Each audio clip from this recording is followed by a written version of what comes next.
Welcome everyone to the deep dive. This is where we plunge right into compelling sources we'll pull out the best, most important insights just for you. That's the goal. And today, we're journeying to a place that honestly often feels less like just a city and more like a story unfolding around you, a living history. Just imagine this for a second. You're there, it's dawn, the air has still got that cool morning feel, maybe carrying the scent of sweet frangipani blossoms. Oh, yeah, so you can smell it. And you see saffron-robed monks gliding almost silently past these ancient mossy brick walls. Their bare feet are cool on the pavement. It's quite a sight. And then maybe from a nearby cafe, you get that rich, really inviting smell of freshly brewed Arabica coffee, maybe mixing with the faint sound of temple bells way off somewhere. That right there, that is the gentle hum of Chiang Mai you're describing. It's an evocative experience, isn't it? It really is. A city that doesn't just sit there, it sort of awakens around you, pulling you in through your senses. Yep. And it's not just a pretty picture. It's like a sensory doorway into what the locals call the Rose of the North. Rose of the North, I like that. And it's for a good reason. History there isn't just locked away in museums. It's, alive. It's part of the everyday. It's an experience that always seems to invite you to look just a little bit closer. Exactly. It's not just another pin on the map. It's a feeling, like a connection to something really old, but somehow also vibrantly alive right now. And that brings us, I think, perfectly to our mission for this deep dive.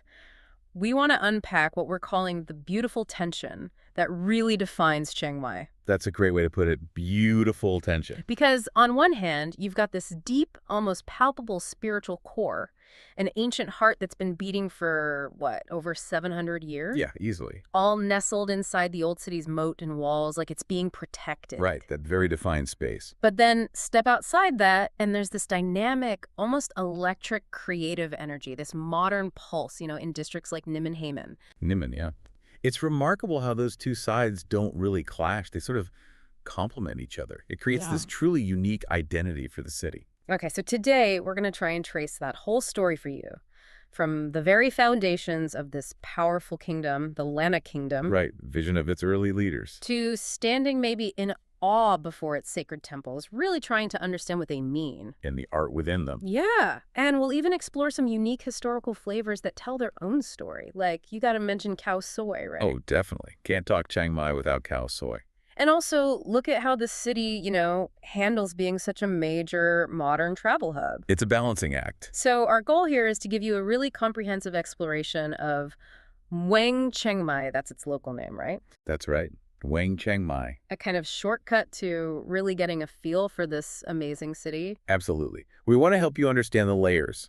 And just so you know where we're getting all this fantastic detail, our source for this journey, our guide as we unpack all these layers of history, culture, and spirit, is Chiang Mai, Rose of the North, Soul of Lanna. It's a really excellent resource. Really brings the place to life on the page. Yeah, it does. It's going to be our compass as we dive deep into the soul of Lanna. Foundations of a Kingdom, the Lanna Legacy. Okay, so let's start that journey. Back to the very foundations.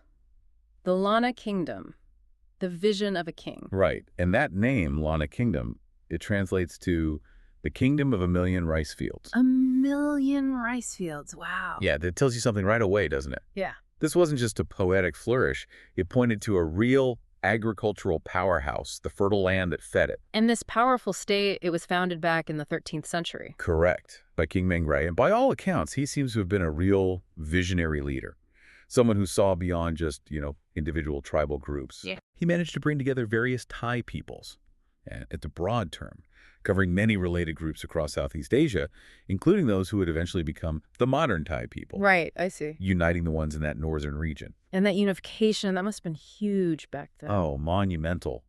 Bringing different groups together, especially in the 13th century, that was no small task. It established not just a kingdom on a map, but a distinct cultural identity, a northern Thai culture, Lanna culture, that you can still feel today. So it wasn't just about grabbing land. No, not at all. It was about forging a shared identity, a collective future. Really, it was early nation building. Now, here's something interesting I picked up from our source. The first capital wasn't actually Chiang Mai. That's right. Initially, it was a place called Kam. Kam. Okay, but this is where you really see King Mengrai's practical side. is pragmatism. How so? Well, around 1296, they made a big decision. Mm-hmm. They had to move. The reason? Severe recurring seasonal flooding from the Ping River. Flooding. Always a problem. And it wasn't just a bit of water in the streets. It was a major ongoing threat to the kingdom's stability, messing up farming, trade, everything. Okay, so moving wasn't just about convenience. Not at all. Yeah. This pragmatic choice gives us a real insight into how they understood environmental challenges back then. We tend to think of that as a modern concern, urban planning and climate change. Right. But they recognized the environment's power. They knew they couldn't just ignore the Ping River doing its thing every year. They had to adapt. And they did, with foresight. Exactly. And that necessity, acknowledging that environmental limit, is what led directly to this, masterclass in choosing a site for the new city, for Chiang Mai. It shows a leader thinking long-term about sustainability and security. So moving on from Kam wasn't just about finding higher ground. The choice of the Chiang Mai site itself sounds incredibly deliberate. Oh, profoundly deliberate. It was this amazing blend of spiritual belief and hard-nosed strategic thinking. Not just one or the other. No, it was holistic state building. It's actually kind of remarkable. Think about modern city planning. You often have separate departments for the economy, environment, culture. Yeah, silos. Right. Mingre's approach seems incredibly integrated. Imagine if every big urban project today started not just with budgets and blueprints, but with serious talks with spiritual leaders and environmental studies that actually shape the design. That's the level of thinking we're talking about. That's a fascinating comparison, and the source gives us some great examples of this thinking in action, like the omens. Ah, yes, the auspicious signs. The story goes that a family of white mouse deer appeared. White mouse deer, okay. Yeah, apparently quite rare. And crucially, they weren't afraid of the humans there. They just sort of settled on the spot chosen for the city. Wow. What did they make of that? It was seen as a powerful omen, a sign of perpetual abundance, peace, prosperity. For a brand new capital trying to establish itself, imagine what a symbolic boost that would be. It suggests the land itself approved. Like a divine blessing. Exactly. It speaks volumes about the Lanna belief system. An omen like that gives the site a sense of destiny, of being chosen, not just built. That's crucial for rallying support and legitimacy. But it wasn't just mystical signs. There was some really smart cultural diplomacy involved too, wasn't there? Absolutely key. The site they picked was right at the foot of Doi Sothep. The big mountain overlooking the city today. That's the one. And Doi Sothep was already sacred ground for the indigenous Loa people, who'd lived in that area for centuries before the Thai groups arrived. Yeah, okay. So by choosing that specific spot, Mingrai showed immense respect for their existing beliefs, their sacred sites. It wasn't just polite, it was vital for social stability, for integrating the local population into his new city. He was building bridges, not just walls. That's smart leadership, showing respect rather than just imposing power. It demonstrates his sophisticated understanding of governing diverse peoples. He sought to incorporate and respect existing traditions. That would have massively reduced potential conflict and built loyalty. It's a masterclass in nation building through diplomacy, not just force. Okay, so we have spiritual signs, cultural respect. What about the practical stuff, like food and money? Oh, absolutely covered. The economic foresight was just as impressive. The site was in the fertile plains of the Ping River Valley, perfect for wet rice cultivation. The million rice field. Exactly. That ensures food security, a foundation for any stable society, and the Ping River itself. Not just a source of floods anymore, but now a major artery for trade and communication, a vital lifeline. So seeing the landscape for its potential, not just its problems. Precisely. It's a multi-layered approach. Reliable food plus immediate access to a major waterway. That instantly positions the city as a commercial hub. It laid the groundwork for centuries of prosperity. And then there's the location in the wider region. It was a crossroads, right? The strategic icing on the cake. Chiang Mai was situated right at a nexus of ancient caravan routes. Think about traders coming from India, from Burma, modern Myanmar, and from Yunnan in southern China. Wow, that's a huge reach. Right from the get-go, Chiang Mai was positioned to be a commercial powerhouse, a meeting point for different cultures, different goods. You can almost picture the bustling markets, hear all the different languages. Yeah, you really can. It makes you think about early globalization, in a way. Absolutely. These weren't just paths. They were the arteries of an early global economy. It's clear Mingre wasn't just building a city, he was building the capital of an emerging empire. That strategic trade location would fuel everything: defenses, arts, influence, smart regional planning right from the start. So when you step back and look at it, it's incredible. Think about how rarely a modern city gets founded with that kind of deep, multi-layered thinking about everything: spiritual signs, economic routes, cultural respect, defense. All woven together. It really makes Chiang Mai's foundation stand out, a testament to holistic vision, really. Okay, but founding a city is one thing, surviving is another. Let's talk about the neighborhood back in the late 13th century. Sounds like a pretty dangerous time. Extremely perilous. The big shadow looming over everyone was the Mongol Empire, the Yuan dynasty. They were aggressively expanding. Right. They had already conquered Yunnan, just to the north of Lanna. So the threat wasn't abstract. It was very real, right on their doorstep. So that external pressure, it forced some cooperation. Exactly. It brought this crucial understanding. We need regional solidarity. King Mengrai's political smarts really come through here. He realized that standing alone against the Mongols, not going to work. Suicide mission. Pretty much. A unified front was their best, maybe their only, hope. It shows that pragmatism, again, diplomacy, was just as vital as soldiers and walls. And this led to a specific alliance. A really critical one. Yeah. In 1287, Mengrai didn't just look for minor allies. He went for the big players, his powerful peers. Okay. He formed a strategic pact with two other major Thai kings, King Ramkhamhaeng of Sukhothai. Sukhothai, the powerful kingdom to the south. Right. And King Gamwang of Phayao, which was a neighboring state to the east. This alliance was a geopolitical masterstroke. A triple alliance. Basically, yes.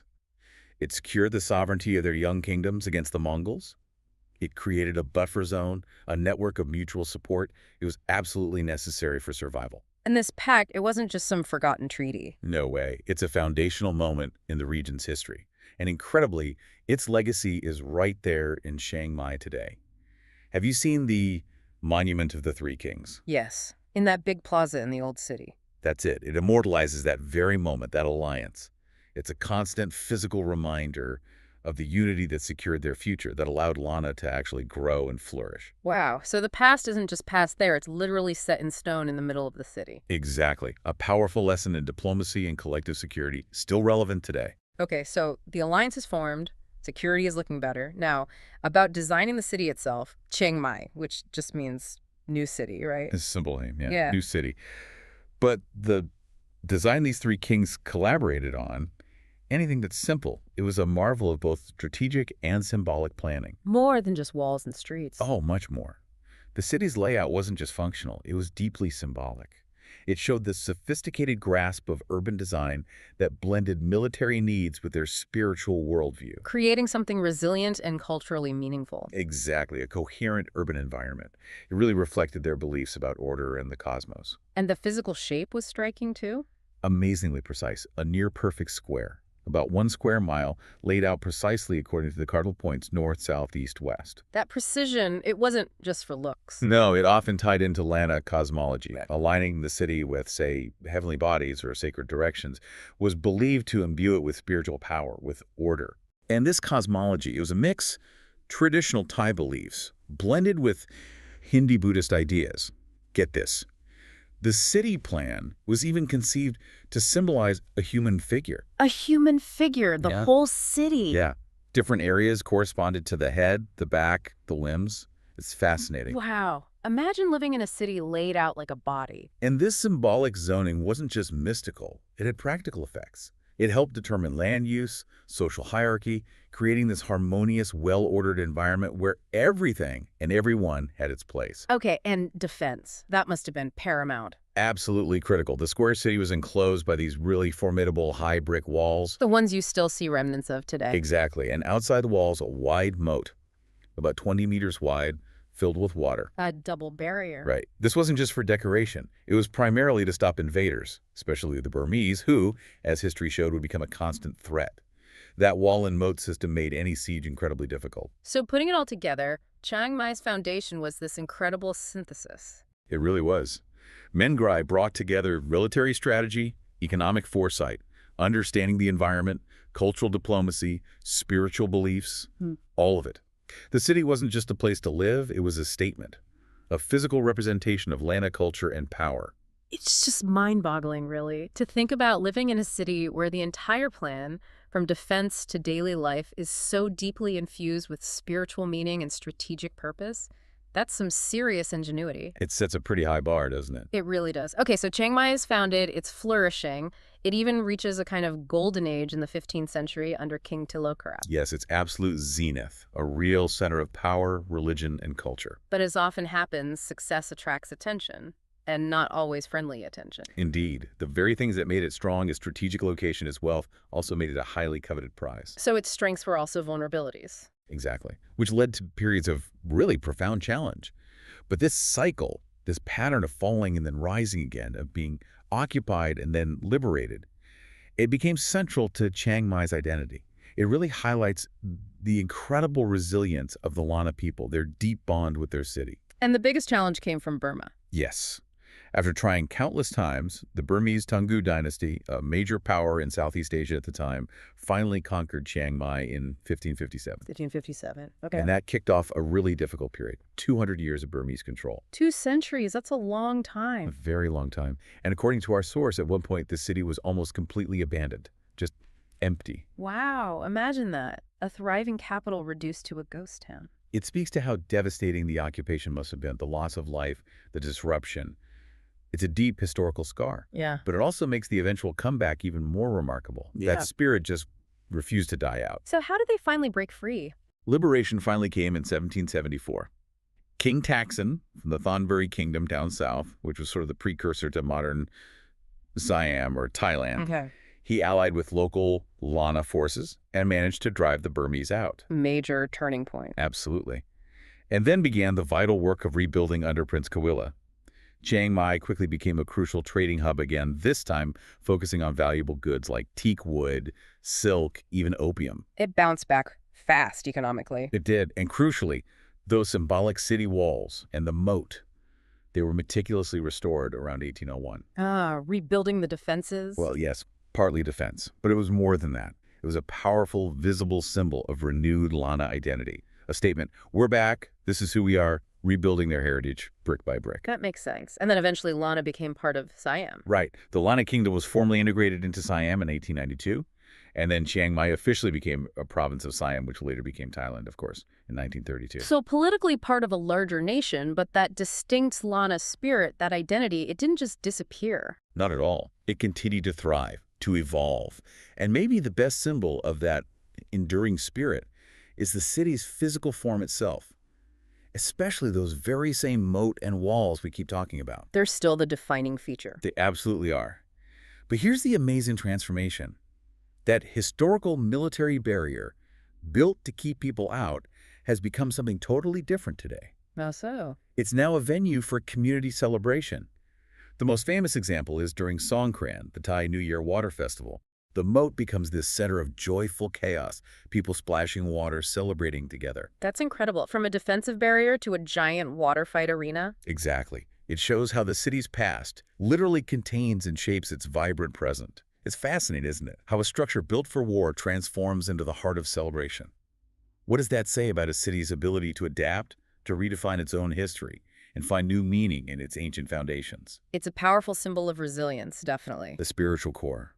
A tour of sacred temples. Okay, let's shift gears a bit. We've talked about the kingdom, the walls, the resilience. Now let's go deeper into the spiritual core of Chiang Mai. And to really get that, you have to understand the temples, and through them, Lanna art. Absolutely. Lanna art isn't just another regional style you tick off a list. It's unique. It's this beautiful cultural fusion. Fusion is the key word there. I think so. What's really insightful is that Lanna art isn't just nice to look at. It's like a visual history book. It records the complex web of social, political, and trade relationships that shaped the kingdom over hundreds of years. So the art tells a story of connections. Precisely. It shows how incredibly adept this culture was at absorbing influences from all over, interpreting them, and then brilliantly reinterpreting them into something distinctively Lanna. It's cultural dynamism made visible. And where did these influences come from?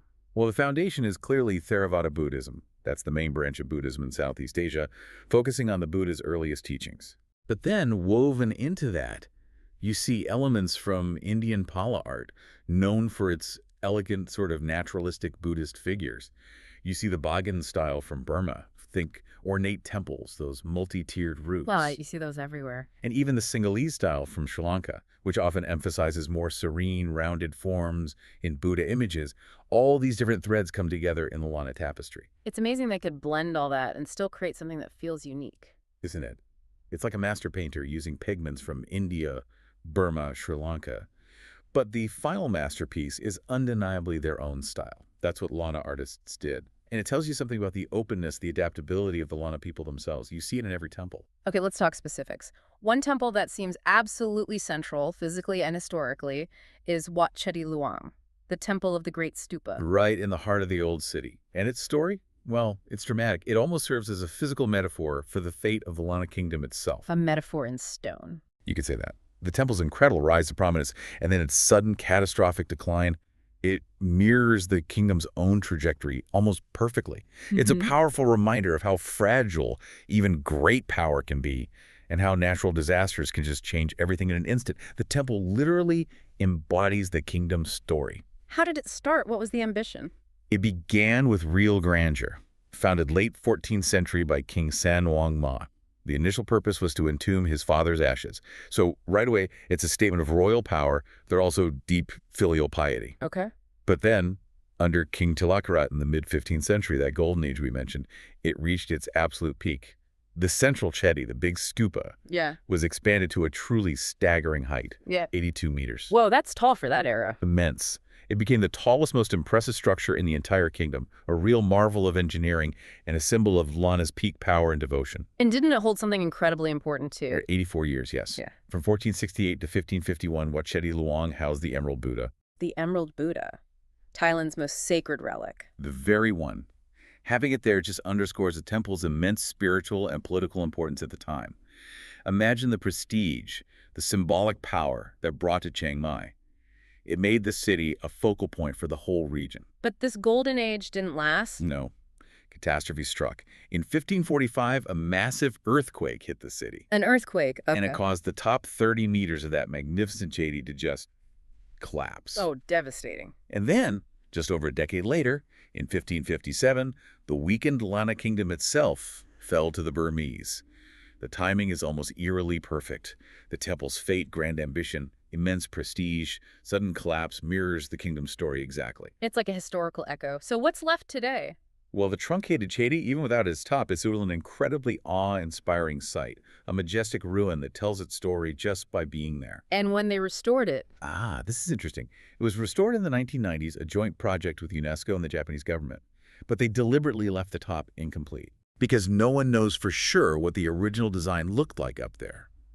So rather than guess or invent something, they left it as is. It's this poignant acknowledgement of lost history, a choice to honor the mystery. That is powerful. Leaving it unfinished tells its own story. It really does. It invites you to think about history, memory, what we know and what we don't. But even in its ruined state, the base is incredible. Huge brick structure adorned with these Naga-guarded staircases. Nagas, the mythical serpents? Right. Protectors, often associated with water. And beautifully restored elephant sculptures, symbolizing stability and strength. Even broken, it stands strong. It embodies that resilience. And it's still used today. It's not just a ruin to look at. Absolutely not. It's very much an active place of worship. The main prayer hall, the Viharn, was rebuilt in 1928. It houses this magnificent 14th century standing Buddha for Chao Adaro. Okay. And the complex also holds the Sao Intikin, the city pillar. The city pillar, what's that? It's believed to be the spiritual guardian of Chiang Mai, protecting the city. It's housed in its own little pavilion, and there's a big festival centered around it every year. So it connects ancient protective beliefs right into present-day faith and community life. So it's not just looking back, it's a living center, drawing strength from all those layers of history. Exactly. Past and present constantly interacting. Okay, so Wat Chedi Luang gives us scale, drama, fate. What about Wat Phra Singh, the monastery of the Lion Buddha? How does that fit into the picture? Well, Wat Phra Singh, over in the western part of the old city, it offers a different kind of captivation. If Chedi Luang awes with its scale and dramatic history, Phra Singh draws you in with its exquisite detail, its enduring beauty. More about refinement.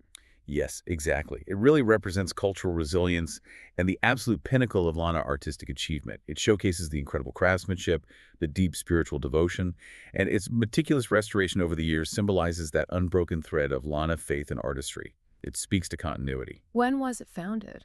1345, by King Fayu. And interestingly, like Chedi Luang, the initial purpose was also to house his father's ashes. Seems to have been a royal tradition. Okay. And the name, Phra Singh, the Lion Buddha. That came a bit later, in 1367. The temple's original name was different, but it changed when this highly revered Buddha image, the Phra Buddha Singh or Lion Buddha, arrived. That image gave the temple its current name and its immense spiritual significance. And where did this Lion Buddha come from? Ah, well, that's where the legends come in. It adds to the mystique. Some stories claim it traveled all the way from Sri Lanka. Wow. But art historians looking at its style tend to think it was actually cast locally, right there in Chiang Mai, embodying Lanna skills. Either way, its arrival transformed the temple into a major spiritual center, a place of pilgrimage. And architecturally, you said it's a fine example of Lanna style. One of the very finest in northern Thailand. But the real jewel, the absolute masterpiece within the complex, is the Visionaries. Visionaries. Okay. Yeah. It's a small assembly hall, but breathtakingly beautiful, built specifically to house that Phra Singh Buddha image. What makes it so special? Well, the exterior is classic Lanna, that elegant, multi-tiered roof with the swooping chofa finials at the ends. Those horn-like things on the roof ridges. Exactly. And the walls are decorated in traditional gold and ochre colors. It's beautiful. But the interior, even better. Even more stunning. It's famous for its intricate murals. They date from the 1820s and depict scenes from the Jataka tales. The stories of the Buddha's past life. That's right. And these murals aren't just religious art. They offer this incredibly precious, detailed glimpse into Lanna life in the 19th century. You see the people, their clothes, their houses, the landscape. It's like a window straight into the past. That's amazing, getting that intimate look at a specific time. And is it a busy temple today? Oh, very much so. It's a large complex, home to over 700 monks and novices. That alone tells you about its continuing importance as a vibrant, active spiritual center, a major place of learning and devotion. 700 monks and novices. Wow. Are there other important buildings there too? Yes, several. The Viharn Luang is the largest building, rebuilt in 1925, and it houses another significant Buddha image, a 15th century gilded one. Then there's the main golden chedi, the stupa, which is actually the oldest structure there, dating right back to the founding in 1345. And you mentioned something about a library. Ah, yes, the Ho Tray, another masterpiece of Lanna ingenuity and craftsmanship. It's the scripture library. Okay. It's this beautiful, ornate wooden building, but it's perched up high on a stone base. Way up high. Smart design. It was to protect the sacred text, often written on fragile palm leaves, from floods and also from pests like insects and rats. Practicality meeting artistry. Keeping the holy books safe from river rats. Love it. And like Chedi Long, this temple also faced hard times. Yes. It fell into disrepair during the long Burmese occupation. But afterwards, it was meticulously restored. And that restoration, again, wasn't just fixing buildings. It was a powerful act, symbolizing the enduring spirit of Lanna faith, Lanna artistry, a commitment to preserving their culture. So if you really want to appreciate Lanna culture, you need to look closely at these details, not just the big picture. Exactly.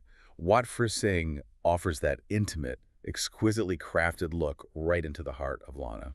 One thing that really strikes me about these temples in Chiang Mai is that they don't feel like museums. They're not just relics behind ropes. Absolutely. They are active, breathing cultural hubs, places where visitors, where you can directly engage with a living heritage. They're not just for looking at, they're for experiencing. And that active engagement, that seems really important. It's crucial. It shows Chiang Mai's deep commitment to passing on its cultural and spiritual knowledge, not just to the next generation of locals, but sharing it with the wider world, too. It shows that history isn't static, it's alive, constantly being interpreted, experienced, celebrated. What are some ways visitors can actually do that? Engage directly? Well, there are some wonderful opportunities. For example, the daily monk chats at Wat Chedi Long. Monk chats? Yeah, you can literally sit down and have a conversation with monks, ask them questions, learn about their lives, about Buddhism, all in a really open, informal way. That sounds fascinating. It is. And at Wat Phra Singh, they sometimes offer guided meditation sessions, a chance to actually experience the spiritual practices firsthand. bridging that gap between ancient traditions and modern seekers. So moving beyond just observation. Exactly. These aren't just gimmicks for tourists. They're genuine efforts at cultural exchange and education. And then there are the big public events. Think about the annual procession of the Frosting Buddha image itself. During Songkran. Yes, during the Thai New Year. That statue is carried through the streets of Chiang Mai, a huge, vibrant public ceremony. It's a direct expression of the temple's spiritual significance, reinforcing its central, living role in the city today. It's an unbroken line connecting ancient belief to modern celebration.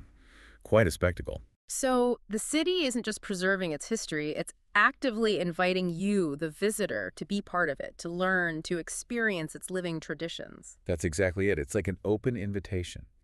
Come, connect with something ancient, something enduring, and become part of its ongoing story.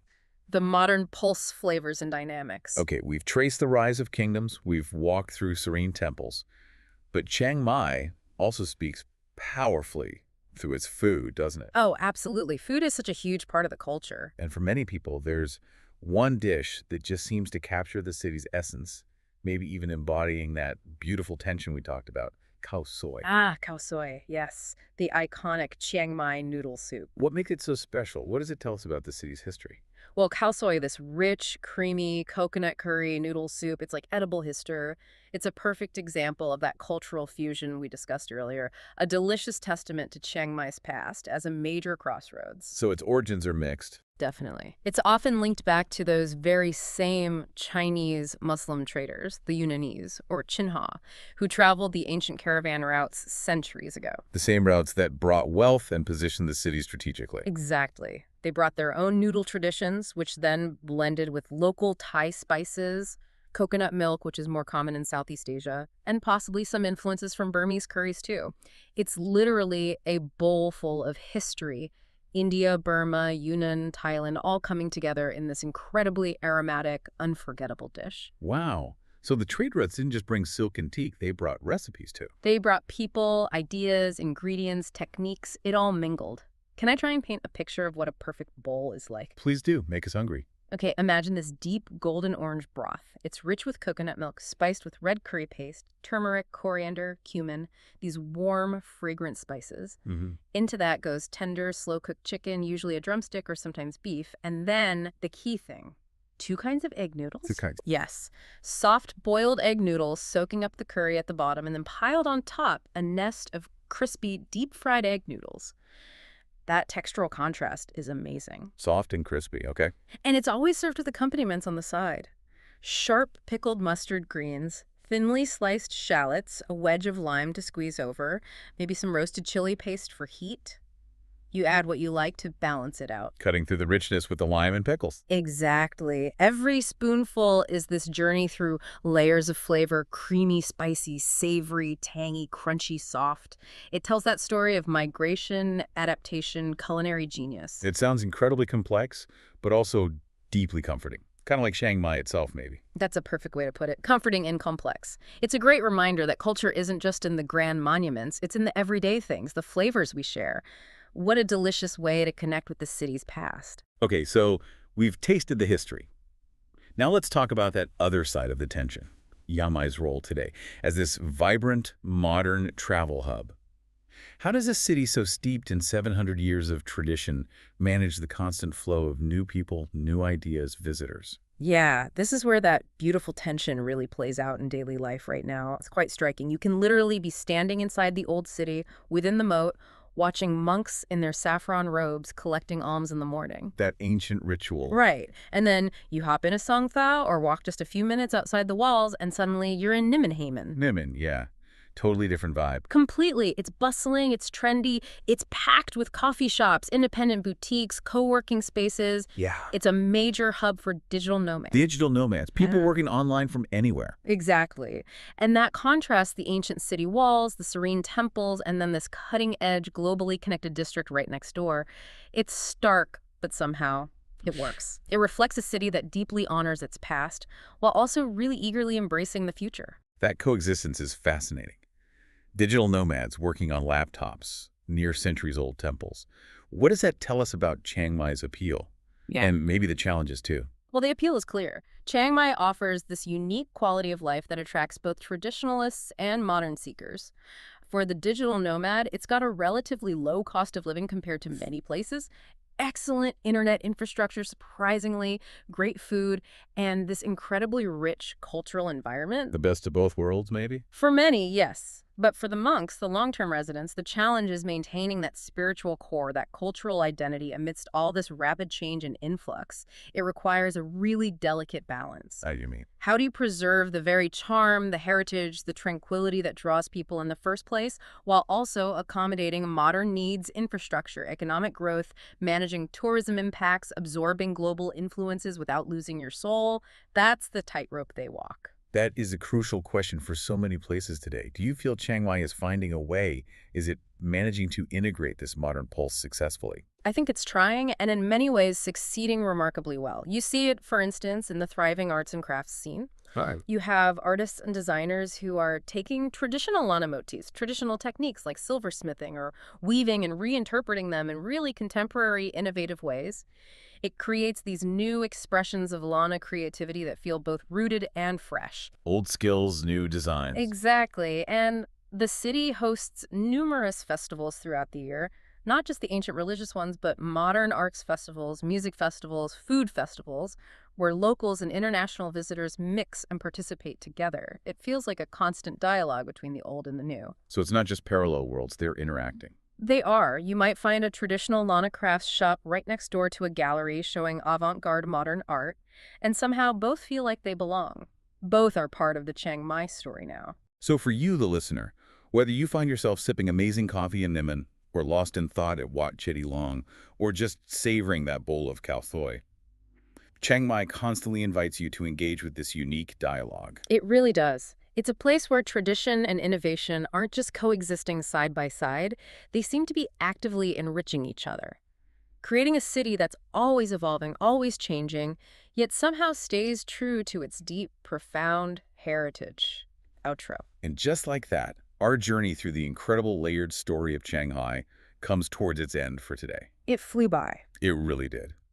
We started way back with King Mangre's vision, founding the Lanna Kingdom, the kingdom of a million rice fields. We saw how that pragmatic move from a flood-prone capital led to the strategic founding of Chiang Mai itself. And that crucial alliance against the Mongols, the Three Kings. Right, we traced its history periods of incredible prosperity, that golden age, but also those really tough times, like the 200 years under Burmese rule. And its resilient comeback, rebuilding the walls, reasserting that Lanna identity. Then we dove into the spiritual heart. We visited, in spirit at least, 2 magnificent temples. Wat Chitty Luang. With its dramatic history, that collapsed stupa mirroring the kingdom's fate, inviting us to think about lost history. And Wat Phra Singh, the pinnacle of Lanna artistry, showing us that enduring spirit and exquisite detail. And remembering these aren't just museums, but living centers of faith. Active places, inviting participation through monk chats, meditation, vibrant festivals. We also touched on the modern pulse, the delicious history lesson in a bowl of khaosoi. Khaosoi. And that dynamic interplay, that beautiful tension between digital nomads and ancient traditions in the city today. You've hopefully seen or heard how this city just seamlessly blends its incredible 700-year history with this vibrant modern life. It truly earns that title, Rose of the North, and embodies the soul of Lanna. It's that tension, isn't it? Ancient walls and trendy cafes, deep spirituality and bustling streets, local flavors meeting global influences. That's what makes it so utterly unique, so captivating. Absolutely. So as you think about Chiang Mai, maybe as you even dream of experiencing that gentle hum for yourself someday, here's something to ponder. Okay, leave us with a thought. What does it truly mean for a city's ancient fortified walls, built specifically to keep invaders out, to transform over centuries into its most vibrant symbol of joyful communal celebration? That's quite a shift. It's a profound redefinition, and maybe consider this. How do both the grandest ambitions, like building the tallest monument in the kingdom, and the most catastrophic events, like earthquakes or centuries of foreign occupation, how do all those things ultimately shape the enduring spirit, the artistic soul, even the food of a culture? What new layers of meaning might you uncover in your own experiences, maybe even in your own cities, now that you've taken this deep dive into Chiang Mai with us? Something to think about. Thank you for joining us on The Deep Dive.